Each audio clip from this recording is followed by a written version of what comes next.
എല്ലാവർക്കും പുതിയൊരു വീഡിയോയിലേക്ക് സ്വാഗതം. നിങ്ങൾ എല്ലാവരും ചോദിച്ച ഒരു ക്വസ്റ്റിന്റെ ആൻസർ ആയിട്ടാണ് ഇന്ന് ഞാൻ വന്നിട്ടുള്ളത്. അപ്പൊ നമുക്ക് കേരളത്തില് LBSന്റെ അലോട്ട്മെന്റ് വെയിറ്റ് ചെയ്യുന്ന കുട്ടികളാണ് നിങ്ങൾ എല്ലാവരും. നല്ലൊരു റിസൾട്ട് +2 നിങ്ങൾ നല്ലൊരു റിസൾട്ട് ഉണ്ടാവാൻ വേണ്ടിയിട്ട് ഞാനും ആശംസിക്കുകയാണ്.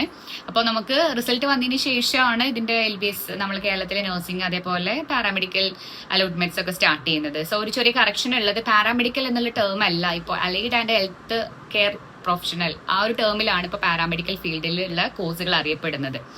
പക്ഷേ നമ്മൾ കോമൺ ആയിട്ട് എല്ലാവരും കേൾക്കുന്ന ഒരു ടേം ആയതുകൊണ്ടാണ് പാരാമെഡിക്കൽസ് തന്നെ പറയുന്നത് കേട്ടോ. അപ്പോൾ നമുക്ക് എങ്ങനെയാണ് ഇപ്പോൾ പല സ്ട്രീമിൽ +2 കഴിഞ്ഞിറങ്ങിയ കുട്ടികളുണ്ടാവും. ഇപ്പോൾ ഹയർ സെക്കൻഡറി മീൻസ് VHC അല്ലെങ്കിൽ CBSE ICSE ഇങ്ങനെയൊക്കെ സ്ട്രീമിൽ പഠിച്ച കുട്ടികൾ ഈ LBSന്റെ കാൽക്കുലേഷനിൽ എങ്ങനെയാണ് ഇൻഡെക്സ് കാൽക്കുലേറ്റ് ചെയ്യുക എന്നുള്ളത് പലർക്കും ഒരു ഡൗട്ട് ഉള്ള കാര്യമാണ്. ഓക്കെ, അപ്പൊ ആ ഒരു കാര്യമാണെന്ന് ഡിസ്കസ് ചെയ്യുന്നത്. നമുക്ക് ഡയറക്ട്ലി +2ന്റെ മാർക്ക് വെച്ചിട്ടല്ല റാങ്ക് ലിസ്റ്റ് പ്രിപ്പയർ ചെയ്യുന്നതും അഡ്മിഷൻസ് നടക്കുന്നതും. ഇൻഡെക്സ് മാർക്ക് എന്ന് പറയുന്ന ഒരു കാൽക്കുലേഷൻ ഉണ്ട്.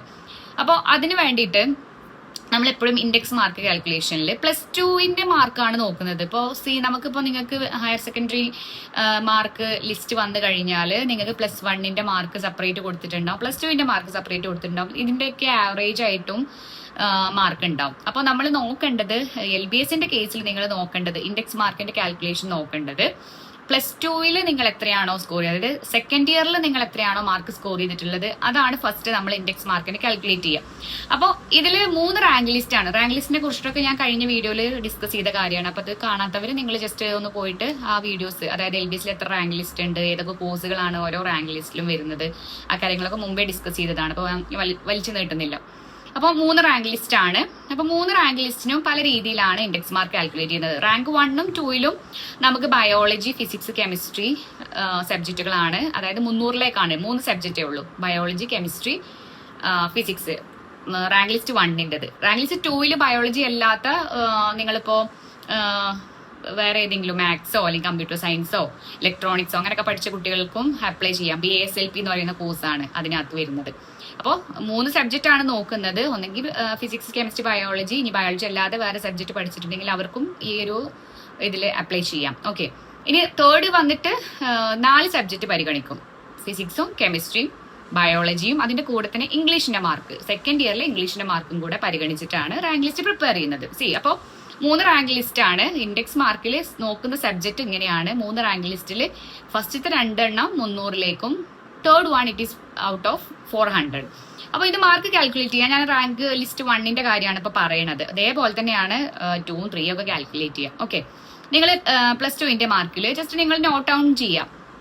ബയോളജിയിൽ നിങ്ങൾക്ക് കിട്ടിയിട്ടുള്ള മാർക്ക്, ഫിസിക്സിൽ നിങ്ങൾക്ക് കിട്ടിയിട്ടുള്ള മാർക്ക്, ആൻഡ് കെമിസ്ട്രിയിൽ നിങ്ങൾക്ക് കിട്ടിയിട്ടുള്ള മാർക്ക്, അത് 120ലായിരിക്കും നിങ്ങളുടെ മാർക്ക്. അതായത് നിങ്ങൾക്ക് പ്രാക്ടിക്കൽ വരുന്ന സബ്ജക്റ്റ് ആണല്ലോ. അപ്പോൾ തിയറിയുടെ മാർക്ക് പ്ലസ് പ്രാക്ടിക്കലിന്റെ മാർക്കും കൂടെ കൂട്ടിയിട്ട് 120ലായിരിക്കും നിങ്ങൾക്ക് മാർക്ക് വരിക. ഇത് നിങ്ങളുടെ മാർക്ക് ലിസ്റ്റിൽ വരുന്ന കാര്യമാണ് കേട്ടോ പറഞ്ഞത്. അപ്പോൾ ടോട്ടൽ 120ലാണ് മാർക്ക്. ആ 120ൽ നിങ്ങൾ എത്രയാണോ സ്കോർ ചെയ്തിട്ടുള്ളത്, ഓക്കെ, ആ മാർക്ക് നമ്മൾ 100ലേക്ക് കൺവേർട്ട് ചെയ്യും. അപ്പോൾ എക്സാമ്പിൾ ആയിട്ട് പറയുകയാണെങ്കിൽ 120ൽ ഇപ്പോൾ 120 മാർക്ക് വാങ്ങിയിട്ടുള്ള ഒരാളാണ് നിങ്ങളെങ്കിൽ 120 divided by 120 it's 1. Okay, into 100 it's 100. അപ്പോൾ 100 ആണ് ആ കുട്ടിയുടെ മാർക്ക്, ബയോളജിയുടെ മാർക്ക്. കെമിസ്ട്രിയിലും ഇതേപോലെ 100, നിങ്ങൾ ഫിസിക്സിലും 100 ആണ് സ്കോർ ചെയ്തിട്ടുള്ളത്. അപ്പോൾ ഹോൾ ടോട്ടൽ ഈ 3 100s കൂട്ടിക്കഴിഞ്ഞാൽ 300. ഓക്കെ, ഞാനൊരു സ്ക്രീനിൽ കാണിക്കുന്നുണ്ട് കേട്ടോ. അതേപോലെയാണ് നിങ്ങൾ കാൽക്കുലേറ്റ് ചെയ്യേണ്ടത്. ഇനി വേറൊരു കുട്ടി മാർക്ക് സ്കോർ ചെയ്തിട്ടുള്ളത് 120 പോട്ടെ, ഇനിയിപ്പോൾ 100 ആണ്.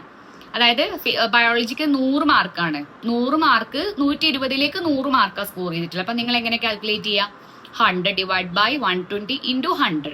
സോ അതിൽ വരുന്ന മാർക്കാണിത്. ഓക്കെ, ഇതിൽ കിട്ടിയിട്ടുള്ള മാർക്ക് ഓരോ സബ്ജക്റ്റിൻ്റെതും കാൽക്കുലേറ്റ് ചെയ്തിട്ട് ഹോൾ ടോട്ടൽ സമ്മ് നോക്കുക. 300ലേക്ക് നിങ്ങൾ ഇൻഡെക്സ് മാർക്ക് കാൽക്കുലേറ്റ് ചെയ്യാം. മനസ്സിലായല്ലോ? It's very simple. ഓക്കെ, അപ്പോൾ ഇങ്ങനെ നിങ്ങൾ മാർക്ക് കൺവേർട്ട് ചെയ്തിട്ട് കിട്ടുന്ന മാർക്കാണ് ഇൻഡെക്സ് മാർക്ക്. ഈ ഇൻഡെക്സ് മാർക്കിനെ ബേസ് ചെയ്തിട്ടാണ് അലോട്ട്മെന്റ് എടുക്കുന്നത്. അപ്പോൾ ഒരുപാട് കുട്ടികൾക്ക് 300ലേക്ക് 300 ഇൻഡെക്സ് മാർക്കുള്ള ഒരുപാട് കുട്ടികൾ ഉണ്ടാവും. നമ്മളുടെ LBSന്റെ പ്രത്യേകത എന്ന് പറയുന്നത് +2ന്റെ മാർക്ക് ബേസ് ചെയ്തിട്ട് മാത്രമാണ് ഈ ഒരു അലോട്ട്മെന്റ് എടുക്കുന്നത്. നമുക്ക് വേറെ എൻട്രൻസ് എക്സാം ഒന്നുമില്ല. അപ്പോൾ പ്രത്യേകം ശ്രദ്ധിക്കേണ്ടത് എന്താണെന്ന് വെച്ചാൽ നല്ല മാർക്ക്, നല്ല ഇൻഡെക്സ് സ്കോർ ഉള്ള കുട്ടികൾക്കാണ് കേരളത്തിൽ അഡ്മിഷൻസ് ലഭിക്കുകയുള്ളൂ. ഇപ്പോൾ 70% കിട്ടിയ കുട്ടികളുണ്ട്, 80% കുട്ടികളുണ്ട്. ഒരുപാട് പേര് ഇങ്ങനെ മെസ്സേജ് അയക്കുന്നുണ്ട്, നമ്മളെ കരിയർ ഹെൽപ്സിന്റെ ഗ്രൂപ്പിലും മെസ്സേജ് അയക്കുന്നുണ്ട്, നമ്മളെ വീഡിയോസിന്റെ താഴെ കമന്റ്സിലൊക്കെ ഇങ്ങനെ കാണുന്നുണ്ട്. അപ്പോൾ പറയാനുള്ളത്, കഴിഞ്ഞ പ്രാവശ്യം ആർക്കൊക്കെ ഏതൊക്കെ ഇൻഡെക്സ് മാർക്കുള്ള കുട്ടികൾക്കാണ് അലോട്ട്മെന്റ് കിട്ടിയെന്നുള്ള ഡീറ്റെയിൽസ് ഒക്കെ LBS ആ ഒരു സമയം അലോട്ട്മെന്റിന്റെ സമയമാകുമ്പോൾ അവർ പബ്ലിഷ് ചെയ്യാറുണ്ട്. അപ്പൊ അതൊക്കെ നമുക്ക് ചെക്ക് ചെയ്യാം. പക്ഷെ ഞാൻ പൊതുവായിട്ട് ഒരു 3-4 വർഷമായിട്ട് LBSന്റെ വീഡിയോസ് മാത്രം ചെയ്യുന്നതുകൊണ്ട് പറയാണ്, എങ്ങനെയും ഒരു 90% അല്ലെങ്കിൽ 85ന്റെ ഒക്കെ അബവ് ഉള്ള കുട്ടികൾ മാത്രം പ്രതീക്ഷിച്ചിരുന്നാൽ മതി. അപ്പൊ ബാക്കിയുള്ള കുട്ടികൾക്ക് കിട്ടില്ലേ എന്നുള്ളതല്ല, റിസർവേഷൻ എല്ലാം നോക്കിയിട്ട് ചിലപ്പോൾ അതിന്റെ മിഡിലൊക്കെ ഉള്ള കുട്ടികൾക്ക് കിട്ടും. പക്ഷെ എപ്പോഴും സ്കോറിങ്, ഈ ഒരു ഇൻഡെക്സ് സ്കോർ ഇപ്പൊ 300ലേക്ക് ഒരു 280 അബവ് ഒക്കെ ഉള്ള കുട്ടികൾക്കാണ് കൂടുതലും LBSൽ അലോട്ട്മെന്റ് കിട്ടിയിട്ടുള്ളത്. അപ്പോൾ ബാക്കിയുള്ള കുട്ടികൾ, അല്ലെങ്കിൽ ഞാൻ പേഴ്സണലി പറയുകയാണെങ്കിൽ 300-ലുള്ള കുട്ടികൾക്കും ഇപ്പോൾ ഗവൺമെന്റ് മെഡിക്കൽ കോളേജ് ആയിരിക്കും നിങ്ങളെല്ലാം പ്രിഫർ ചെയ്യുന്നത്. അത് കിട്ടുമെന്ന് ചോദിച്ചു കഴിഞ്ഞാൽ അലോട്ട്മെന്റ് വരുന്ന സമയത്ത് നമുക്ക് പറയാൻ പറ്റുള്ളൂ. 300ലേക്ക് 300 മാർക്കുള്ള കുട്ടികളെയാണ് ഗവൺമെന്റ് മെഡിക്കൽ കോളേജിലൊക്കെ പരിഗണിക്കുന്നത്, നഴ്സിംഗിനാണെങ്കിലും മറ്റുള്ള പാരാമെഡിക്കൽ കോഴ്സുകളാണെങ്കിലും. അപ്പോൾ 300ലേക്ക് 300 ഇൻഡെക്സ് മാർക്ക് വാങ്ങിയ കുട്ടികൾക്ക് പോലും കഴിഞ്ഞ വർഷവും അതിന്റെ മുകളിലത്തെ വർഷങ്ങളിലൊന്നും അലോട്ട്മെന്റ് കിട്ടാതെ പോയിട്ടുണ്ട്. അപ്പൊ അതിനർത്ഥം അത്രയും കുട്ടികൾ അലോട്ട്മെന്റ്സ് അപ്ലൈ ചെയ്യുന്നുണ്ട്. നമ്മളെ കേരളത്തിന്റെ ഒരു അവസ്ഥ നോക്കുകയാണെങ്കിൽ കേരളത്തിൽ നഴ്സിംഗിന്റെയും അതേപോലെ പാരാമെഡിക്കൽ കോഴ്സിന്റെയൊക്കെ ഗവൺമെന്റ് മെഡിക്കൽ കോളേജിലുള്ള സീറ്റുകളുടെ എണ്ണമൊക്കെ വളരെ കുറവാണ്. ഇപ്പൊ കൂടുതൽ കുട്ടികൾ ഇപ്പോൾ കുറഞ്ഞ സീറ്റിന് വേണ്ടിയിട്ട് അപ്ലൈ ചെയ്യുമ്പോൾ നിങ്ങൾക്ക് അറിയാലോ, അതൊരു കടുത്ത മത്സരം തന്നെയായിരിക്കും. അപ്പൊ പല കുട്ടികളും മൈഗ്രേറ്റ് ചെയ്യും, തമിഴ്നാട്, കർണാടക. അപ്പോൾ ആ ഒരു ഭാഗത്തൊക്കെ പോയി പഠിക്കുന്നതിന് കുഴപ്പമില്ല. പക്ഷെ റെഗുലർ ആയിട്ട് പഠിക്കുക, അതായത് സർട്ടിഫിക്കറ്റ്സ് വാലിഡ് ആണോ എന്നുള്ളത് ചെക്ക് ചെയ്യണം. അത് വളരെ ഇമ്പോർട്ടന്റ് ആണ്. ഒരുപാട് വിദ്യാഭ്യാസ തട്ടിപ്പുകൾ നിങ്ങൾ കേൾക്കാറുണ്ട് ന്യൂസിലൊക്കെ. അതായത് നമ്മൾ കോഴ്സൊക്കെ പഠിച്ച് 4 വർഷം പഠിച്ചിട്ട് പിന്നെ ആ കോഴ്സിന് അല്ലെങ്കിൽ ആ സർട്ടിഫിക്കറ്റിന് ഒരു വാല്യൂ ഇല്ല, ഡിസ്റ്റൻസ് സർട്ടിഫിക്കറ്റ് ആണ്, അല്ലെങ്കിൽ UGC അപ്രൂവ് അല്ലാത്ത സർട്ടിഫിക്കറ്റ് ആണ് എന്നൊക്കെ രീതിയിലൊക്കെ കുറേ ന്യൂസുകളൊക്കെ വന്നിട്ടുണ്ട്, ഇനിയും വരും. അപ്പൊ നിങ്ങൾ ചെയ്യേണ്ടത്, കേരളത്തിന് പുറത്തു പോയി പഠിക്കുന്നതിൽ ഒരു തെറ്റുമില്ല, നമുക്ക് പഠിക്കാം. പഠിക്കുന്ന സമയത്ത് നിങ്ങൾ റെഗുലർ ആയിട്ട് നല്ല യൂണിവേഴ്സിറ്റികൾ ചൂസ് ചെയ്ത് നല്ല കോഴ്സുകൾ, ഇപ്പോൾ നമ്മളെ ഇവിടെ കേരള യൂണിവേഴ്സിറ്റി, നമുക്ക് ഈ ആരോഗ്യ മേഖലയിൽ വരുന്ന യൂണിവേഴ്സിറ്റികൾ, കേരളത്തിന്റെ യൂണിവേഴ്സിറ്റികൾ, കേരള യൂണിവേഴ്സിറ്റി അതേപോലെ ഡയറക്ടർ ഓഫ് മെഡിക്കൽ എഡ്യൂക്കേഷൻ, അതായത് ഡിപ്ലോമ കോഴ്സസ് കണ്ടക്ട് ചെയ്യുന്ന DME ആണ്.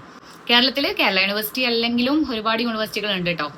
നമ്മളുടെ അമൃത യൂണിവേഴ്സിറ്റി ഒക്കെ നല്ല യൂണിവേഴ്സിറ്റികളാണ്. ഞാൻ പറയുന്നത് റെഗുലർ ആയിട്ട് നിങ്ങൾ പഠിച്ചാലേ ആ സർട്ടിഫിക്കറ്റ്സിന് വാല്യൂ ഉള്ളൂ.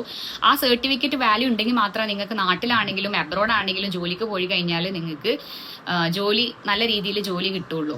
അപ്പോൾ ആ ഒരു കാര്യം മാത്രം നിങ്ങൾ ശ്രദ്ധിച്ചാൽ മതി. പുറത്ത് പോയി പഠിക്കുന്നതിൽ ഒരു കുഴപ്പമില്ല, ഒരുപാട് പേര് പഠിച്ചിറങ്ങുന്നുണ്ട്.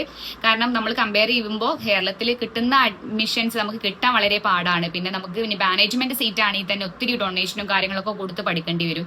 അപ്പൊ ആ ഒരു എമൗണ്ട് തന്നെ നിങ്ങൾക്ക് പഠിച്ച് പുറത്തുനിന്ന് ഇറങ്ങാം. പുറത്തുനിന്ന് ഇറങ്ങുമ്പോൾ ഈ ഒരു കാര്യം മാത്രം ശ്രദ്ധിച്ചാൽ മതി. അപ്പൊ അതിനൊക്കെ നിങ്ങൾക്ക് കരിയർ ഹെൽപ്സ് നിങ്ങളെ സഹായിക്കും. നിങ്ങളിപ്പോൾ പുറത്ത് പഠിക്കാൻ പ്ലാൻ ചെയ്യുന്ന കുട്ടികളാണെങ്കിലും നിങ്ങൾക്ക് യൂണിവേഴ്സിറ്റി അല്ലെങ്കിൽ നിങ്ങൾ പഠിക്കാൻ ഉദ്ദേശിക്കുന്ന കോഴ്സൊക്കെ അപ്രൂവ്ഡ് ആണോ എന്നുള്ളതൊക്കെ നമ്മൾ ചെക്ക് ചെയ്തിട്ട് വെരിഫൈ ചെയ്തിട്ട് പറഞ്ഞു തരാം. അപ്പൊ അതിന് വേണ്ടത് കരിയർ ഹെൽപ്സിന്റെ വാട്സ്ആപ്പ് ഗ്രൂപ്പിൽ നിങ്ങൾ ജോയിൻ ചെയ്യുക. ഫ്രീ ആണ്, പൈസയൊന്നും വേണ്ട. ജസ്റ്റ് നിങ്ങൾ ആ ലിങ്കിൽ ക്ലിക്ക് ചെയ്ത് ഗ്രൂപ്പിൽ ജോയിൻ ചെയ്യാം. അപ്പൊ നിങ്ങൾക്ക് ഓരോ സംശയങ്ങളും കാര്യങ്ങളും നിങ്ങൾക്ക് നേരിട്ട് ചോദിച്ച് മനസ്സിലാക്കി ക്ലിയർ ചെയ്യാം. ഒരിക്കലും ചതിയിൽ പോയിട്ട് ചാടരുത്.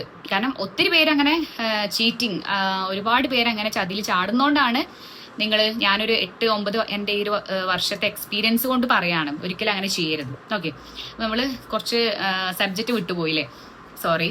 അപ്പോൾ നമ്മൾ ഇൻഡെക്സ് മാർക്കിന്റെ കാര്യമാണ് പറഞ്ഞത്. ഇൻഡെക്സ് മാർക്ക് നിങ്ങൾ ക്ലിയർ ആയെന്ന് വിചാരിക്കുന്നു. ഇൻഡെക്സ് മാർക്ക് ഇങ്ങനെയാണ് കാൽക്കുലേറ്റ് ചെയ്യുക. അപ്പോൾ 300ലേക്കാണ് ഇപ്പോൾ നഴ്സിംഗും ബാക്കിയുള്ള പാരാമെഡിക്കൽ കോഴ്സുകൾക്കും 300ലേക്കാണ് ഇൻഡെക്സ് വരുന്നത്. ഈ ഒരു BSLP കോഴ്സും പിന്നെ അതേപോലെ ഓർത്തോട്ടിക്സ് ആൻഡ് പ്രോസ്തെറ്റിക് എന്ന് പറഞ്ഞൊരു കോഴ്സ് ഉണ്ട്, അതാണ് മറ്റുള്ള റാങ്ക് ലിസ്റ്റിൽ വരുന്നത്. ഇനി വേറൊരു സംശയം ഉണ്ടാവും, ഒരേപോലെ മാർക്കുള്ള കുട്ടികൾക്ക് എങ്ങനെയാണ് ടൈ വരുമല്ലോ, അപ്പൊ അതെങ്ങനെയാണ് നമ്മൾ അത് സോൾവ് ചെയ്യാം? അത് നമ്മൾ നെക്സ്റ്റ് വീഡിയോയിൽ പറയും. ഓക്കെ, അപ്പൊ ഇന്നത്തെ വീഡിയോയിൽ ഇത്രയും കാര്യങ്ങളാണ് പറയാനുള്ളത്. ഇൻഡെക്സ് മാർക്കും അതേപോലെ പുറത്തു പോയി പഠിക്കുന്ന കുട്ടികൾക്കുള്ളൊരു അവയർനെസ്സും. ഓക്കെ, ഈ ഒരു വീഡിയോ ഇഷ്ടപ്പെടുമെന്ന് വിചാരിക്കുന്നു. നിങ്ങളുടെ ഫ്രണ്ട്സിനൊക്കെ ഒരു വീഡിയോ ഷെയർ ചെയ്ത് കൊടുക്കുക, നമ്മളെ സപ്പോർട്ട് ചെയ്യുക. നിങ്ങൾക്ക് ഉപകാരപ്രദമായിട്ടുള്ള വീഡിയോസ് ആയിരിക്കും നമ്മൾ പോസ്റ്റ് ചെയ്യുന്നത്. ഞാൻ പഠിച്ച കോഴ്സുകൾ ഒരുപാട് കുട്ടികൾ ചോദിച്ചിട്ടുണ്ട്. ഞാൻ BSc ഒപ്റ്റോമെട്രി എന്ന് പറയുന്ന കോഴ്സാണ് പഠിച്ചിട്ടുള്ളത്. ഞാൻ കറന്റ് ഇപ്പോൾ നാട്ടിൽ 8-9 വർഷത്തെ എക്സ്പീരിയൻസ് ഉണ്ട്. ഞാനിപ്പോൾ അബ്രോഡ് പോകാൻ വേണ്ടിയിട്ട് അവിടെ ജോബ് നോക്കാൻ വേണ്ടിയിട്ട് ട്രൈ ചെയ്യാണ്. അപ്പം അതിൻ്റെ വിശേഷങ്ങളും കാര്യങ്ങളും എങ്ങനെയാണ് നമ്മൾ പഠിച്ചു കഴിഞ്ഞാലും ജോബിനൊക്കെ അപ്ലൈ ചെയ്യുക, അങ്ങനെയുള്ള കാര്യങ്ങളൊക്കെ ഞാൻ വരുന്ന വീഡിയോയിലൊക്കെ ഡിസ്കസ് ചെയ്യുന്നുണ്ട് കേട്ടോ. അപ്പം നിങ്ങൾക്ക് ഈ ഒരു ചാനൽ അങ്ങനെയുള്ള കാര്യങ്ങൾക്കൊക്കെ ഉപകാരപ്പെടും. So do subscribe my channel. എല്ലാ ഫ്രണ്ട്സിനും ഇത് ഷെയർ ചെയ്ത് കൊടുക്കുക. അപ്പോൾ ഇൻഡെക്സ് മാർക്കിൽ എന്തെങ്കിലും ഡൗട്ട് ഉണ്ടെങ്കിൽ കമൻറ്റ് സെക്ഷനിൽ കമൻറ്റ് ചെയ്യുക. അപ്പോൾ കരിയർ ഹെൽപ്സിൻ്റെ ഗ്രൂപ്പിൻ്റെ കാര്യം മറക്കണ്ട, ലിങ്ക് ഞാൻ ഡിസ്ക്രിപ്ഷനകത്ത് കൊടുക്കുന്നുണ്ട്. ഓക്കെ, അപ്പോൾ നെക്സ്റ്റ് ഒരു വീഡിയോ ആയിട്ട് നമുക്ക് വീണ്ടും കാണാം. ബൈ.